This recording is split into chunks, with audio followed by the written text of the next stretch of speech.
आज तक रेडियो सुनता है सारा जहां।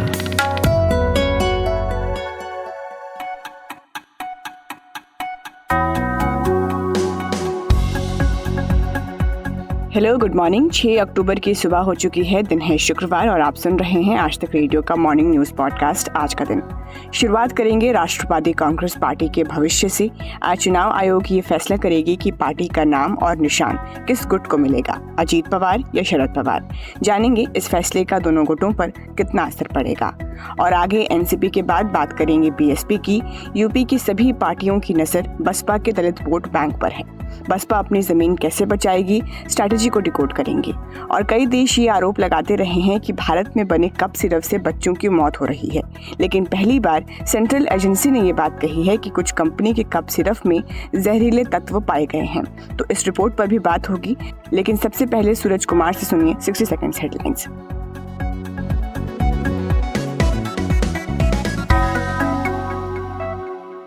शुक्रिया खुशबू।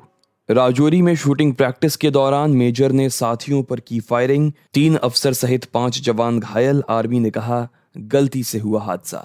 एनसीपी सिंबल पर आज सुनवाई करेगा इलेक्शन कमीशन। शरद और अजीत दोनों गुटों को बुलाया गया। बादल फटने के बाद सिक्किम में 7,000 लोग फंसे।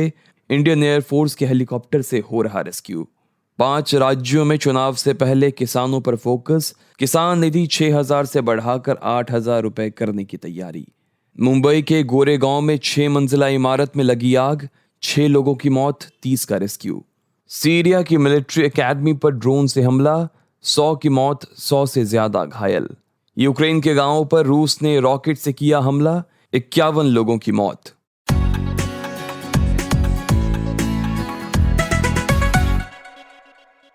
हमने महीनों तक महाराष्ट्र की राजनीतिक पार्टियों में गुटों की लड़ाई देखी है।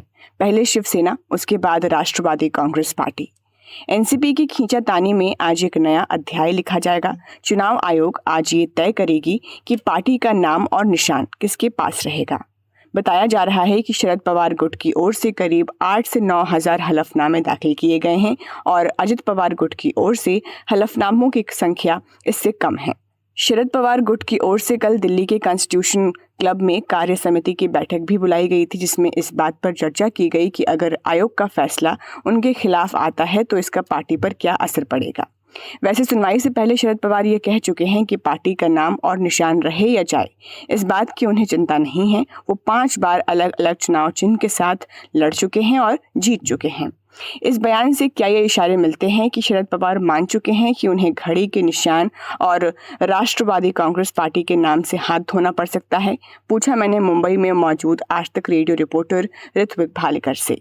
जी देखिए, शरद पवार ने पहली बार ये नहीं कहा है कि वो तैयार है अगर उन्हें पार्टी का सिंबल या नाम भी नहीं मिलता है चुनाव आयोग के अंतिम निर्णय के बाद। ये उन्होंने इसलिए कहा है, जिसका स्पष्टीकरण भी उन्होंने अपनी प्रेस कॉन्फ्रेंस में इससे पहले दिया हुआ था कि शरद पवार जब मूल कांग्रेस से अलग हुए थे तब भी उन्होंने जो चिन्ह मांगा था उस चिन्ह को लेकर वो लोगों तक पहुंचे थे और काफी अच्छा पार्टी का प्रदर्शन करते हुए महाराष्ट्र में उन्होंने अपनी पार्टी को इस्टेब्लिश किया था। उसी के साथ कांग्रेस में भी कई बार अलग अलग चिन्ह पर लड़ने की नौबत जब आई थी, उस समय जब सोशल मीडिया नहीं था, इतना डीप पेनिट्रेशन नहीं था मीडिया का, उस समय भी उन्होंने देखा था कि किस तरह से कांग्रेस जो है अपने विधायकों के बल पर, अपने पदाधिकारी और कार्यकर्ताओं के बल पर लोगों तक पहुंचकर अपना संगठन बनाकर किस तरह से उभर कर आई थी। तो इस तरह का अनुभव उन्हें पहले से है। और तीसरी बात जो उन्होंने महत्वपूर्ण कही थी कि वो जनता के अदालत में इसका फैसला करने जाएंगे, ना कि किसी कोर्ट में या चुनाव आयोग में। तो वो पूरी तरह से जनता पर निर्भर है कि क्या जनता उन्हें एक्सेप्ट करती है और फिर से अपनी पार्टी जो है वो खड़ा करने में उन्हें जनता विश्वास दिखाती है उन पर। इसीलिए शायद शरद पवार ने ये बयान वापस से किया है कि वो पार्टी का चिन्ह या नाम नहीं भी मिलता है तो भी वो आगे जाकर अपना संघर्ष जारी रखेंगे। ऋत्विक, यहाँ से आगे शरद पवार 2.0 के लिए क्या चुनौतियां रहेंगी अगर आज उनके पक्ष में फैसला नहीं आता है? पार्टी के कई बड़े नेता पहले ही उनके साथ छोड़कर जा चुके हैं। जी देखिए, ये बात तो उन्होंने मानकर चली है कि आने वाला जो समय है वो बहुत ही संघर्षपूर्ण होने वाला है उनके लिए, क्योंकि 1-2 नहीं बल्कि 40 से ज़्यादा विधायक जो है अब उन्हें छोड़कर अधिकृत तौर पर अजित पवार को समर्थन दे चुके हैं। और इस बारे में उन्होंने चुनाव आयोग के कोर्ट में वहाँ पर अपना एफिडेविट भी दिया हुआ है। हालाँकि जितने विधायक अब उनके पास है, उनके साथ वो आगे की लड़ाई जो है वो जारी रखने पर बहुत स्पष्ट रूप से मैदान में उतर चुके हैं। वो तभी कॉन्स्टिट्यूएंसी में जाकर जो कोई पोटेंशियल कैंडिडेट होगा वो भी ढूंढने की कोशिश कर रहे हैं और उस तरह की कवायद उन्होंने शुरू भी की है। तो उन्होंने साफ तौर पर ये बात स्पष्ट की है कि जो भी कोई बीजेपी से अपना एसोसिएशन रखना चाहता है या बीजेपी को समर्थन देना चाहता है, उनसे अब शरद पवार कोई वास्ता नहीं रखेंगे। हालांकि इंडिया टुडे कॉन्क्लेव में ही जब कल शरद पवार को ये साफ तौर पर पूछा गया कि क्या अपने भतीजे के लिए आपने पूरी तरह से दरवाजे बंद कर दिए, तो उनका यही कहना था कि वो बातें तो शुरू रहेगी, पॉलिटिकल डिफरेंसेस रहेंगे, लेकिन जब तक जो कोई बीजेपी को समर्थन देगा, उनके आइडियोलॉजी को समर्थन देगा, उसके लिए अब वापस आने के रास्ते बिल्कुल बंद रहेंगे। एक बहुत ही दिलचस्प बात जो उभर कर आ रही है, शरद पवार जिस तरह से अब ये संघर्ष भी कर रहे हैं और अपना पार्टी का संगठन बढ़ाने की कोशिश कर रहे हैं, उसमें ये है कि अब तक जो एस्टैब्लिश्ड नेता थे पूरे महाराष्ट्र में, उनको साथ में लेकर शरद पवार ने अपनी पार्टी को खड़ा किया हुआ था। लेकिन इस बार अपनी दूसरी पारी में ये देखने को मिल रहा है कि शरद पवार इस बार युवकों को ज्यादा महत्व दे रहे हैं, उनको ज्यादा स्थान दे रहे हैं, उनको ज्यादा प्रोत्साहन दे रहे हैं। फिर चाहे हम रोहित पवार की बात करें या आर पाटिल जो पूर्व गृह मंत्री रह चुके हैं, जो हालांकि अब गुजर चुके हैं, अभी नहीं है, उनके बेटे रोहित पाटिल, उनको भी बढ़ावा देने की कोशिश कर रहे हैं। अभी उनके प्रदेश के अध्यक्ष है महाराष्ट्र के जयंत पाटिल, उनका बेटा भी उनकी रैली में दिखाई देता है। अनिल देशमुख का जो बेटा है सलील देशमुख, वो भी नागपुर की रैली में भाषण करते हुए हमें दिखाई दिया। तो कहीं ना कहीं इन नव युवकों को साथ में लेकर पार्टी को ताकत देने की और पार्टी का फ्यूचर बनाने की कोशिश में शरद पवार जुटे दिख रहे हैं। और आखिर में मैं आपसे पूछना चाहूंगी कि क्या दो गुटों की लड़ाई यहीं खत्म हो जाएगी या शरद पवार इसे कोर्ट तक ले जाएंगे? जी देखिए, सबसे महत्वपूर्ण बात तो ये है कि इलेक्शन कमीशन या फिर विधिमंडल में उन्होंने जो कोई भी पिटीशन दायर की है जिसमें उन्होंने दावा किया है कि असली पार्टी उन्हीं की है, पार्टी के मुखिया यानी राष्ट्रीय अध्यक्ष वो खुद शरद पवार है और पार्टी का जो केडर है वो आज भी उनके साथ है। ये इसीलिए उन्होंने दावा किया है क्योंकि ऑन रिकॉर्ड वो पार्टी का जो ओनरशिप है, जो क्लेम है, वो आखिर तक छोड़ना नहीं चाहते। अगर वो उन्होंने छोड़ दिया तो कहीं ना कहीं उनकी क्रेडिबिलिटी पर भी सवाल उठ सकता है। रही बात सुप्रीम कोर्ट या कोर्ट का दरवाजा खटखटाने की, तो ये बात उन्होंने पहले ही स्पष्ट कर दी है कि वो कोर्ट में नहीं जाएंगे। हालांकि पार्टी का दावा जो है वो आखिर तक वो इतनी आसानी से नहीं छोड़ने वाले। शुक्रिया ऋत्विक।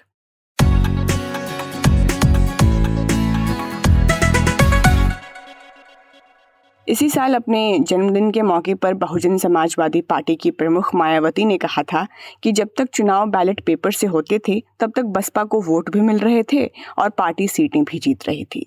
ईवीएम के आने के बाद से कहानी बदल गई। तो मायावती का निशाना चुनाव में ईवीएम के इस्तेमाल पर था, लेकिन इस बयान में कबूलनामा भी है कि बसपा की राजनीतिक जमीन छोटी हुई है। 2024 लोकसभा चुनाव के लिए उत्तर प्रदेश में सभी पार्टियां अपनी अपनी तैयारी शुरू कर चुकी हैं और सबकी नज़र बीएसपी से छिटकते दलित वोट बैंक पर है।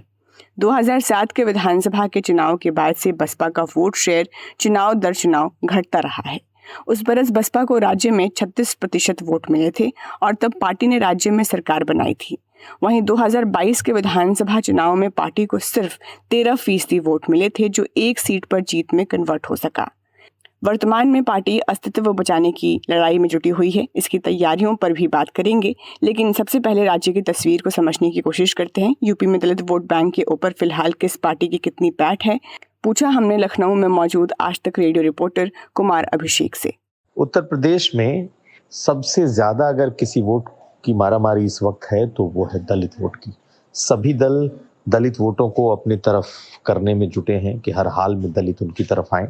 लेकिन अगर हम पिछले 10 सालों का इतिहास देखें तो जो दलित वर्ग मूल रूप से बसपा के पास होता था, वो दलित इस वक्त बिखर सा गया है और उसकी एक बड़ी आबादी, उसका एक बड़ा चंक बीजेपी के साथ जा चुका है। खास करके नॉन जाटो जो दलित हैं, उसका बहुत बड़ा हिस्सा बीजेपी अपने साथ रखती है। यूं तो 20-21% दलित आबादी मानी जाती है, कहीं कहीं 22% भी कहते हैं। उसमें से तकरीबन आधा हिस्सा वो बसपा के पास माना जाता है और बचा हुआ आधे हिस्से का मेजॉरिटी बीजेपी के साथ माना जाता है और फिर समाजवादी पार्टी। लेकिन हाल के दिनों में समाजवादी पार्टी ने अच्छी सेंध लगाई है दलित वोटों में और इस वक्त दलितों के वोट के लिए सभी पार्टियां जो कर सकती हैं वो इस वक्त कर रही हैं। अभिषेक, ये तो आपने समझाया कि यूपी में फिलहाल दलित वोट किसके साथ कम है या ज़्यादा है। अपना हिस्सा बढ़ाने के लिए सभी पार्टियों की क्या स्ट्रैटेजी है, किसका निशाना किस ओर है? निशाने पर इस वक्त सचमुच बीएसपी का दलित वोट है। यूं तो कांशीराम ने अपने दौर में दलितों को अपने साथ जोड़ा और जो जाटो बिरादरी है, जो कि उत्तर प्रदेश में सबसे ज़्यादा माना जाता है दलितों में जिसकी तादाद, वो बसपा की कोर वोटर के तौर पर आई और कांशीराम ने अपने वक्त में सिर्फ जाटो नहीं बल्कि सबको अपने साथ जोड़ा। लेकिन वक्त के साथ इसमें बिखराव होता गया और अगर हम स्थिति देखें तो स्थिति ये दिखती है कि हाल के समय में बीजेपी ने सचमुच बड़ी सेंध मारी की है, लेकिन अब सभी पार्टियां उसमें जुटी हैं। एक वक्त था जब समाजवादी पार्टी और बसपा आमने सामने हुआ करती थी और तब दलित वोट बनाम जो यादव वोट है वो आमने सामने थे। लेकिन अब अखिलेश यादव भी पूरी तरीके से दलितों का वोट लेने के लिए जुगत लड़ा रहे हैं। बाकायदा उन्होंने अपने यहाँ अंबेडकर सेना, अंबेडकर वाहिनी बनाया है, दलितों को बड़े बड़े पद दिए जा रहे हैं, उन्हें टिकट दिया है।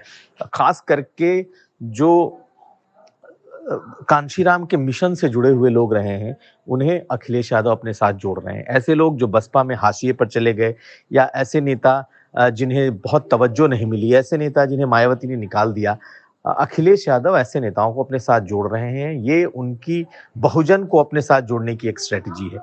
बीजेपी ने हमेशा जो पॉलिटिक्स की उसमें बीजेपी की जो स्ट्रेटजी रही कि अगर बसपा के साथ जाटो वोट जुड़ा है तो जो दूसरा गैर जाटो वोट है उसे अपनी तरफ किस तरीके से किया जाए।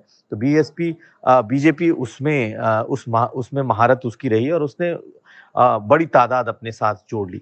बीजेपी के साथ एक और बात है कि उसके साथ संघ का जो संगठन होता है वो दलितों के साथ सहभोज करना, फिर बीजेपी भी कुछ उसी तरीके से एजेंडे पर आगे बढ़ती है जहां उसे लगता है कि दलितों के बीच पैठ बढ़ानी है तो उनके इलाकों में कार्यक्रम करना, सहभोज करना, साथ साथ एक कुआं, एक मंदिर, एक शमशान जैसे नारों के साथ संघ परिवार बीजेपी के साथ कार्यक्रम कर रहा है, जिससे लगता है कि वो लोग बीजेपी अपने साथ उन्हें जोड़ने की कोशिश करती है। अब कांग्रेस पार्टी भी रिवाइव करना चाहती है अपने पुराने ओल्ड वोट बैंक को, जिसमें उनके साथ मुस्लिम, दलित और ब्राह्मण उनके मुख्य कह सकते हैं घटक थे। ऐसे में अब कांग्रेस पार्टी भी लुभाने में लगी है। देखना यह है कि कांग्रेस कितनी इसमें सफल होती है। और बीएसपी के पास क्या विकल्प बचे हुए हैं? सिकुड़ती हुई जमीन को बचाने के लिए वो क्या रास्ते तलाश रही है? बीएसपी की अगर बात की जाए तो कभी 20-22% में मेजॉरिटी वोट अपने साथ रखने वाली बीएसपी का जो ये वोट बैंक है ये बिखराव की स्थिति में है और इसकी शुरुआत काफी पहले से हो चुकी थी।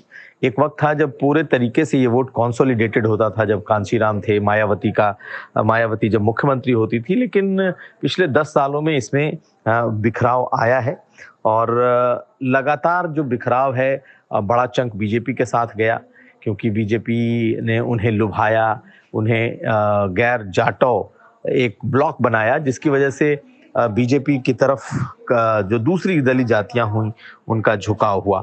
हालांकि एक एक करके बसपा से ये दलित वोट टूटे हैं और खास करके बहुत सारे लोगों का ये भी मानना है कि जिस तरीके से मायावती ने हैंडल किया है, खास करके वो अपने खिलाफ उठने वाली किसी भी बात को या उन्हें किसी भी तरीके का शक हो जाता है कि अगर फलाना दलित नेता या नेता किसी भी तरीके से उनके प्रति लॉयल नहीं है, तो उसे एक झटके में बाहर करती हैं। तो ये बसपा के लिए एक बड़ा नुकसानदायक रहा कि बड़े बड़े जो नेता जो जमीन से निकल करके बसपा के मिशन को जिन्होंने खड़ा किया, वो टूट टूट कर चलते चले गए। आज अगर बीजेपी में देखें तो बड़े बड़े नाम हैं जो बसपा के पुराने नेता हुआ करते थे, वो बीएसपी के साथ हैं। सपा में बड़े बड़े नेता हैं जो कि बीएसपी के हुआ करते थे, लेकिन बीएसपी को इससे फर्क नहीं पड़ता। उसे लगता है कि उसका वोट बैंक इंटैक्ट है, और बहुत हद तक ये सही भी है कि जो जाटो वोट है जो बसपा का, वो काफी हद तक आज भी इंटैक्ट है, वो नेताओं के साथ नहीं जाता। बहुत बहुत शुक्रिया कुमार अभिषेक।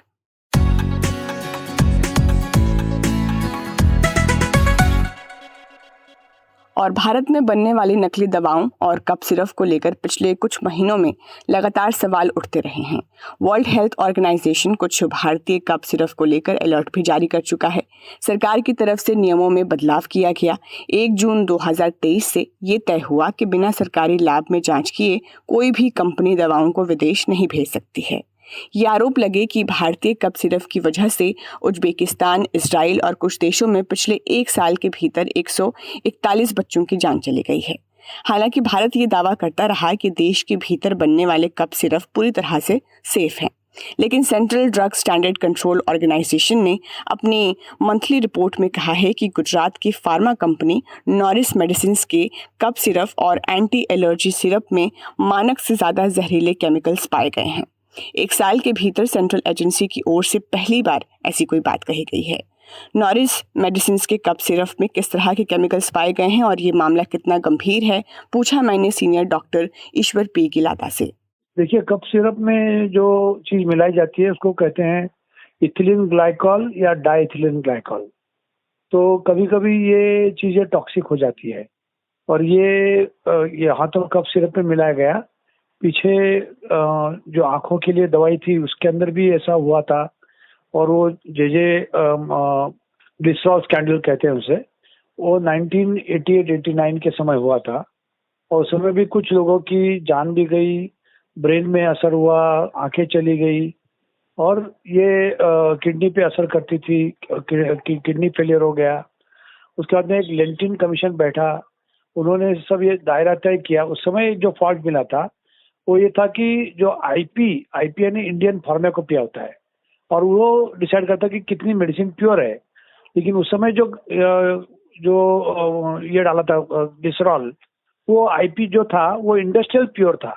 तो इंडस्ट्रियल प्योर को भी आईपी बोलते हैं, और इंडियन फार्माकोपिया को भी आईपी बोलते हैं। ये मेडिसिन के लैंग्वेज है और वो केमिकल के लैंग्वेज में है। और उसकी चूक ये हुई कि उन्होंने बल्क में बाय किया और वो रीपैक करके बेचा, और बाद में ये बड़ा स्कैंडल हुआ। अब इतने साल के बाद भी अगर हम लोग सीखते नहीं है वो चीज से, तो वो हम बड़ी चूक कर रहे हैं।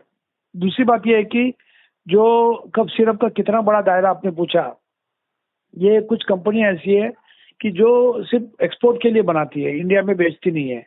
इसलिए हमें इंडिया में पता नहीं चला कि क्या हुआ इसका, वो दवा का कोई असर इंडिया के लोगों में या बच्चों में हुआ कि नहीं हुआ।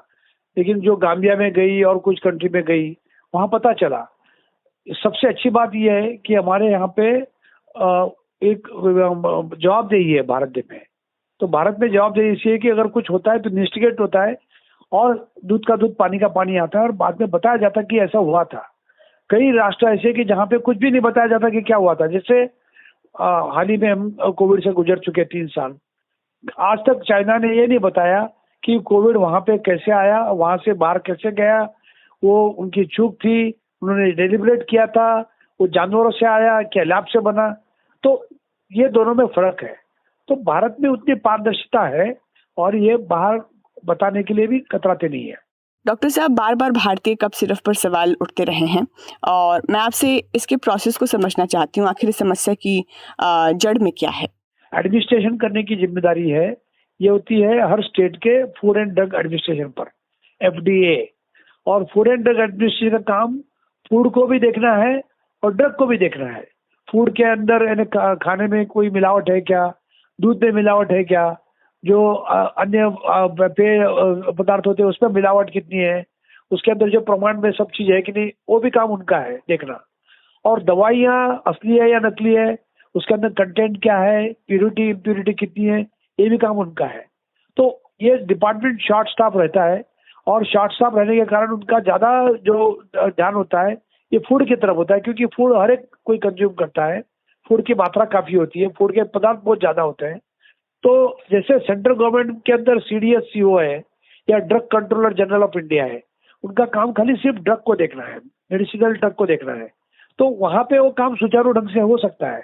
लेकिन अगर हम लोग स्टेट के अंदर जो हमारे स्टेट एडमिनिस्ट्रेशन है उसको हमने CDSCO के धरती पर सिर्फ ड्रग का एडमिनिस्ट्रेशन अलग और फूड का पूरा अलग कर दिया तो काम अच्छा बन सकता है।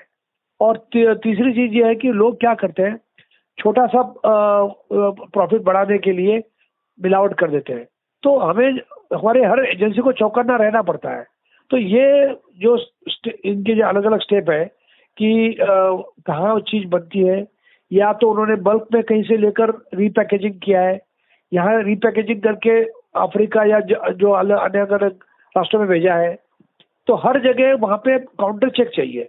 जैसे गाम्बिया में गया तो वहाँ की FDA ने भी जब तक वो जांच नहीं होती है वो ह्यूमन यूज में नहीं आना चाहिए। जैसे भारत में कोई दवाई बाहर से आती है तो उसके पहले यहाँ जांच होती है, फिर वो मार्केट में जाती है। तो ये कायदा होता है, कानून होता है, और इसे क्योंकि हम लोग लोगों की जान के साथ में खिलवाड़ कर रहे हैं, तो ऐसे समय हमें चौकन्ना रहना पड़ता है। बहुत बहुत शुक्रिया डॉक्टर ईश्वर पी गिलाता। जिन दवाइयों के भीतर गड़बड़ी पाई गई थी उसके प्रोडक्शन को बंद करा दिया गया था। हालांकि कुछ रिपोर्ट्स बताते हैं कि ये अभी भी ऑनलाइन उपलब्ध है। और अब वक्त हो गया है देश दुनिया के अखबारों के पन्ने पलटने का। मेरे साथ आज सूरज कुमार जुड़ गए हैं। गुड मॉर्निंग सूरज। खुशबू गुड मॉर्निंग। और द टाइम्स ऑफ इंडिया अखबार अगर आज देखेंगी खुशबू, आप पहला पन्ना देखते ही मेरा दिमाग इधर उधर काम कर रहा था कि भाई है क्या ये, क्योंकि पहले पन्ने को इस तरह रंगा है कि team India gear up for, उसके बाद इतना लंबा ब्लैक कलर का निशान ब्लैंक है, कुछ समझ ही नहीं आ रहा। उसके बाद लिखा है debate is far from settled even as team India appear as cup, फिर ब्लैंक। मुझे लगा कुछ मिसप्रिंट है क्या, कुछ लिखा ही नहीं है यार। फिर मैंने देखा कि अखबार के नीचे एक विज्ञापन है जिसकी टैगलाइन है हम ज्यादा कुछ नहीं बोलेंगे जब तक हम उस चीज को हासिल नहीं कर लेते। तो एक विज्ञापन है जिसे द टाइम्स ऑफ इंडिया अखबार ने इस तरह से क्रिएटिव तरीके से आज छापा है। बहरहाल अगर इसकी खबर पे आए खुशबू, तो हेमा उपाध्याय और हरीश भवानी हत्याकांड था।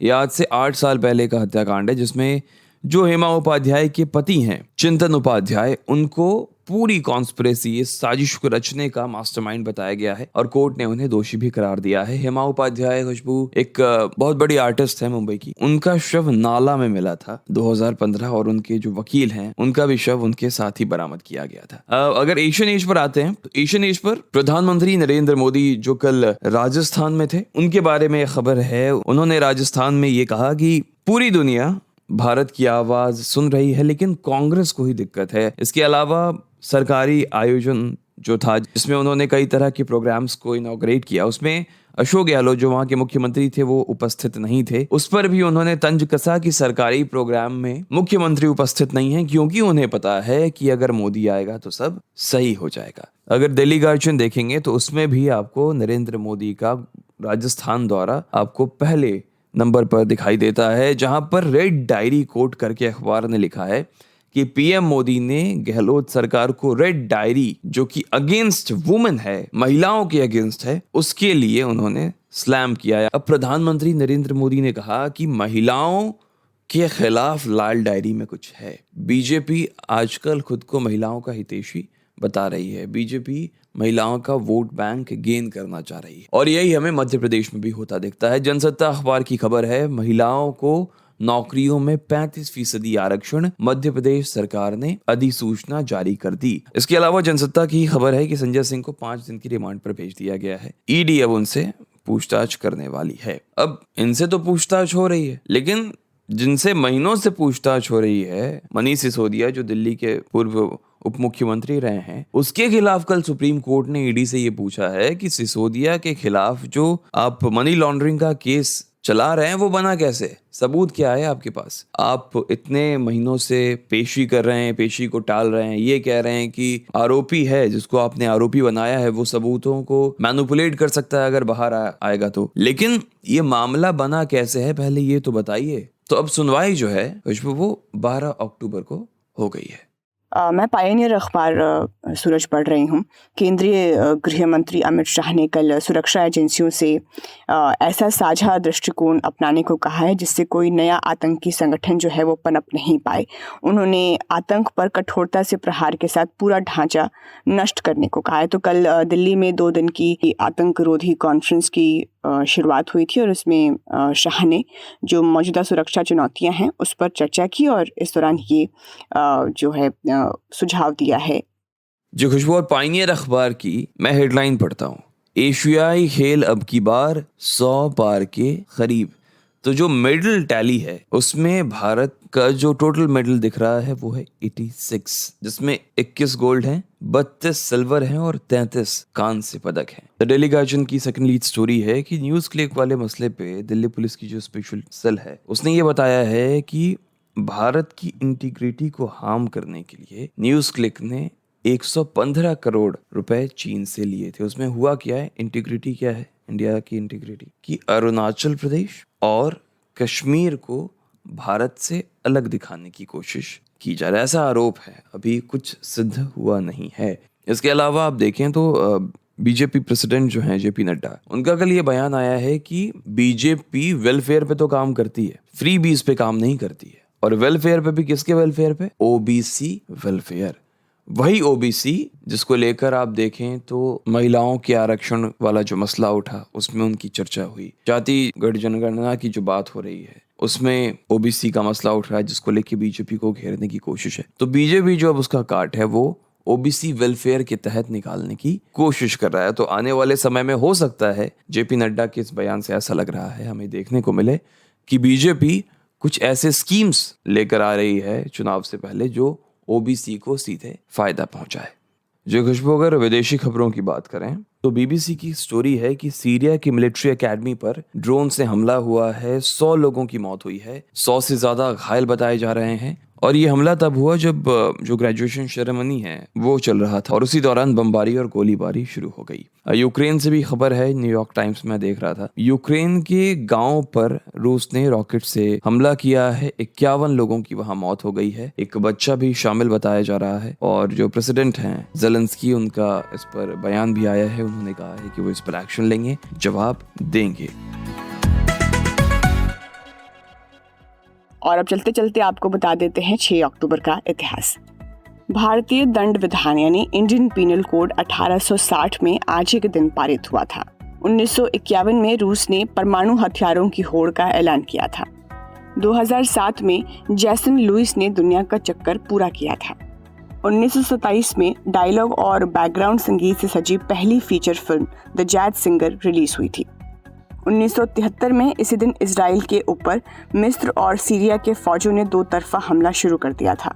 तो आज के दिन पॉडकास्ट पे फिलहाल इतना ही। इस पॉडकास्ट को प्रोड्यूस किया है कुंदन कुमार ने, साउंड मिक्सिंग कर रहे थे कपिल देव सिंह, खुशबू कुमार के साथ थे आप। नमस्कार।